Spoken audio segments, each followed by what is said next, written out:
Hi, I'm Elin from Exocad. Today we are proud to present the highlights of exoplan 3.1 Rijeka. I'm excited to show you the great new features and improvements which have been implemented thanks to you, our users, your wishes and valuable feedback. And of course also thanks to our great developer team.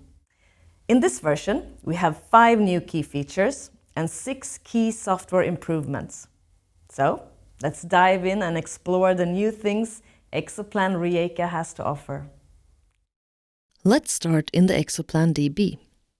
One of our new key features in exoplan 3.1 Rijeka is that it's now possible to plan for upper and lower jaw at the same time.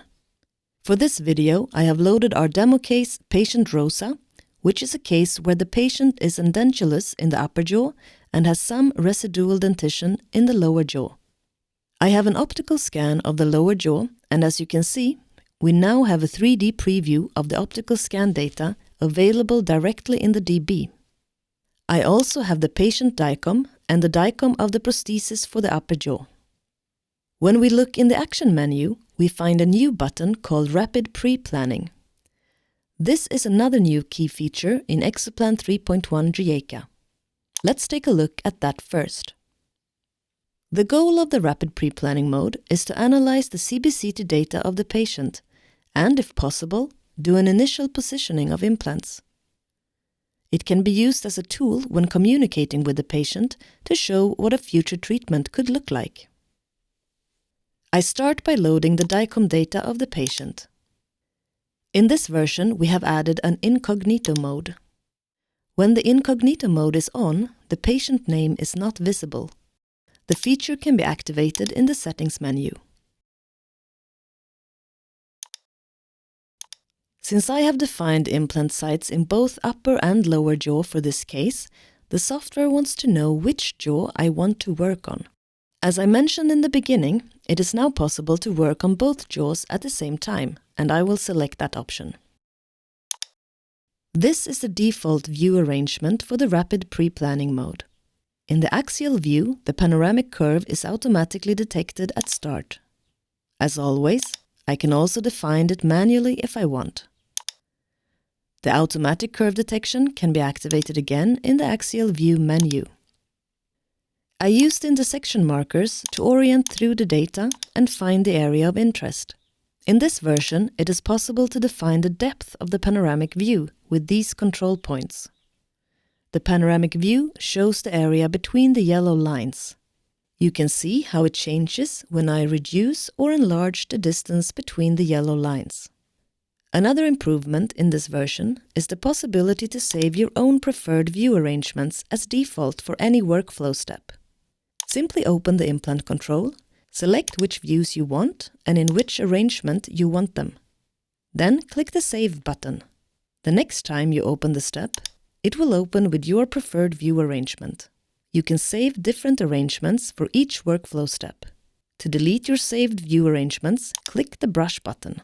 When using exoplan in the Rapid Pre-Planning mode, you can open the implant positioning step with this button without the need to go through all other steps necessary for a complete planning. As you can see, we have made several improvements to the implant positioning step. For now, I will just select one implant and place it roughly. I do not need to place all implants and can simply close the implant positioning step when I have done the positioning I want. When I click the right mouse button, the context menu shows some additional steps that are available when working in the Rapid Pre-Planning mode. When you are finished in the Rapid Pre-Planning mode, you can start the wizard and select your next step. If you select to save a scene, you can open the scene in the normal planning mode to finish the implant planning whenever you want. In this video, I will continue to finalize the planning directly. When you select this option, the wizard opens in the next workflow step needed to finish the implant plan. Since I'm working with both upper and lower jaw, I will define which alignment workflow to use for each jaw before I continue. Aligning the CT data is necessary if you later want to design a surgical guide. If you do not want a surgical guide for the current case, you can skip the alignment and continue the implant planning without aligning the CT data. Since I want to create surgical guides for this case, I select the alignment workflow I want to use. For the lower jaw, I have an intraoral optical scan and I therefore select the CT to mesh alignment for the lower jaw. For the upper jaw, I select the CT to CT alignment since I have a CBCT scan of the upper jaw prosthesis. First, I perform the CT to mesh alignment for the lower jaw. In this version, you can place the points first in one view and then the other if you prefer. I start the best fit alignment by clicking Next, and after checking the alignment, I continue by confirming the alignment as acceptable. Next step is to align the upper jaw, and since I selected CT to CT alignment for the upper jaw, it is time to load the DICOM of the prosthesis for the upper jaw. I'm selecting a threshold for the prosthesis visualization that represents what the prosthesis looks like in reality, since I want to use the generated mesh of the prosthesis later for my guide design. We have revised the look of the mesh editing to make it easier to switch between freeforming and cropping. We have also made mesh editing available as a step of its own, called 3D Surface Editor, which is available in expert mode whenever you need it. When I continue with Next, the automatic alignment over the radio-POC markers in the two DICOM datasets is performed. The alignment looks perfect and I can continue with acceptable alignment. Next step is the Define Mandibular Canal step. Two new buttons, Move Anterior and Move Posterior, have been added to make it easier to move through the slices of the CBCT data with the curve cut view. Use the slider to set the incremental distance for these buttons. Also new in this step is that you can skip the marking completely if you want. Just click Next and select to continue without marking the canal. A note will be added to the report with information that the step was skipped. Let's continue to the next step, which is the sinus segmentation step. I place the seed point, check the threshold and adjust it. Then I start the segmentation and create the collision object. As you can see, when I created a mesh object for this sinus, I got a collision with the implant I already placed in the rapid pre-planning mode. In exoplan 3.1 Rijeka, you can continue even if you have a collision with the sinus object.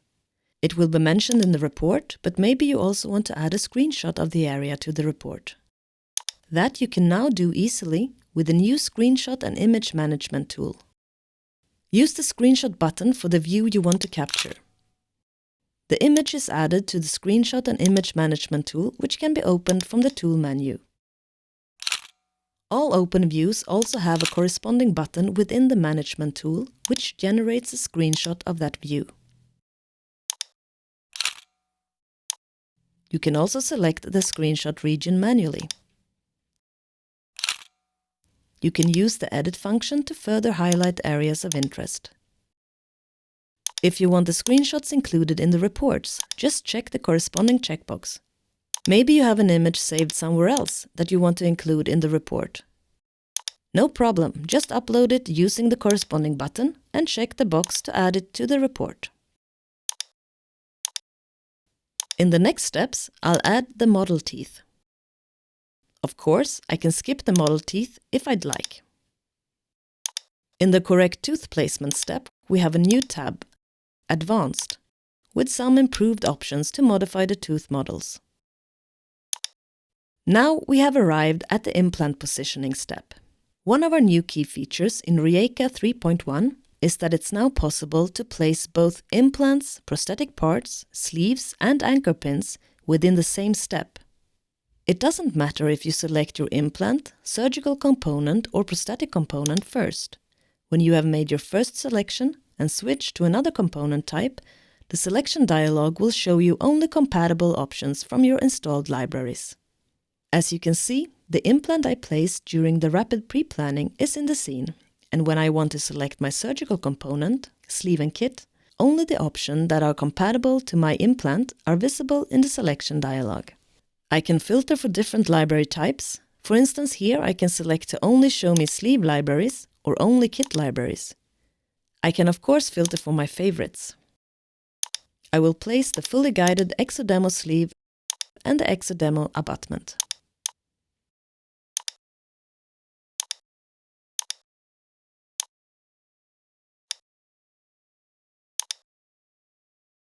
In this version, you can change the implant diameter easily by moving this arrow.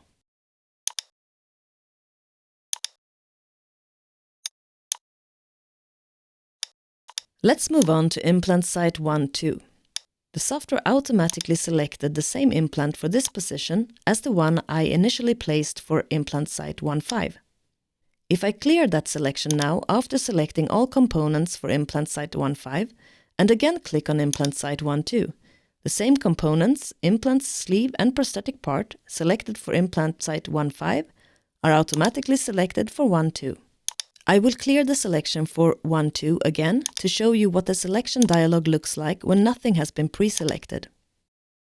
When I am in the implant selection dialog, I can filter to only show me guided implants. If I also activate the favorite filter, I see only guided implants that I also marked as favorites. The 8mm long exodemo implant is grayed out since I have filtered for guided implants. I select implant, sleeve and prosthetic part and place it in the scene.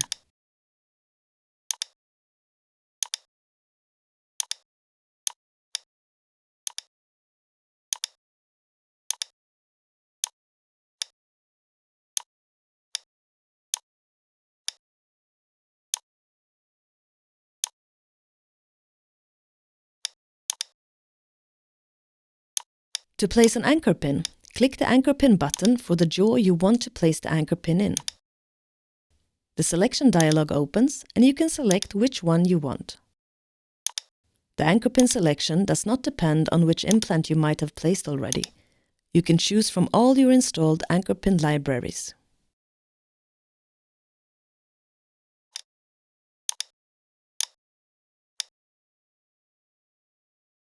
On the right side, we have filter buttons to filter the list. Select to show only upper jaw, or lower jaw, or both. Select to show only implant, anchor pins, or both. We have added the Add Remove Implant button to the upper left side. You can alter your implant setup here. Let's remove some of the implant sites for now to make the planning faster.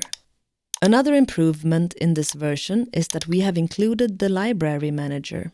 If you are missing a library, you can now easily download the one you need directly within the software, and the library manager will install it for you.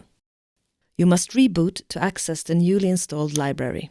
Let's have a look under the implant control again. We have added two new 2D views. One user-defined 2D view, which you can place wherever you want, and a second implant cross view to complement the first implant cross view. We also made the 3D view optional for those of you who prefer to only work with the 2D views opened. As mentioned earlier in this video, you can now save your preferred view arrangement for each step.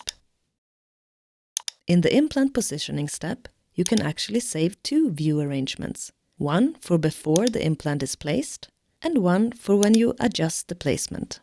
Let's place the implants for the lower jaw as well and continue. In exoplan 3.1 Rijeka, you can continue even if you have a collision with the sinus object. Before I start to generate the result files, I get a chance to check that the screenshots I marked to add in the reports are still up to date. Since I changed the position of the implant after these screenshots were made, I will remove them from the report, will make a note, and add a new screenshot of the current situation.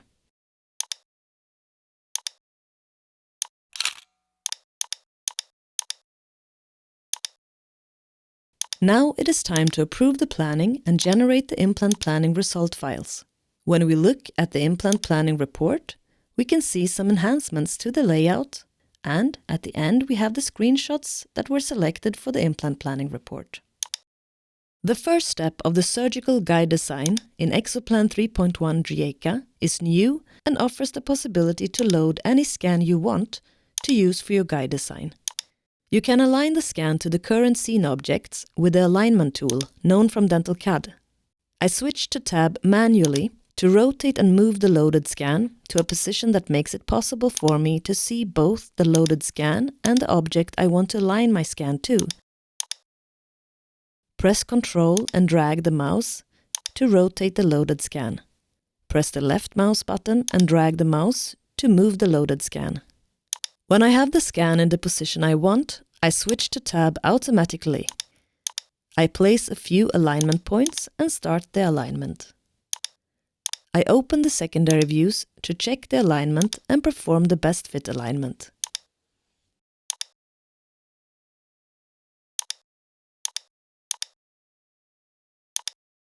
If the scan you load is a prosthesis, make sure to check the corresponding box to get the correct design workflow. I will use the original scans for this design, so I will delete the object I just loaded. The next step is define gingiva contact surface for upper jaw.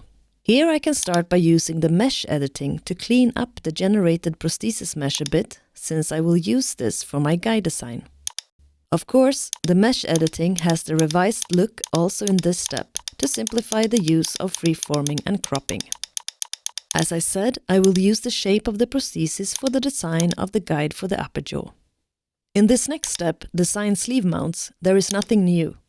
I use the tabs to change the anchor pin mounts and apply printer presets. Time to design the guide bottom for the lower jaw guide. And now the top part for the lower jaw guide.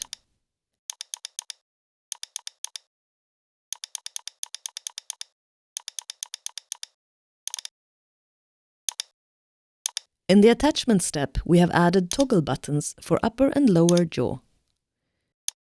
I'm going to place a few attachments and then continue to the merge step.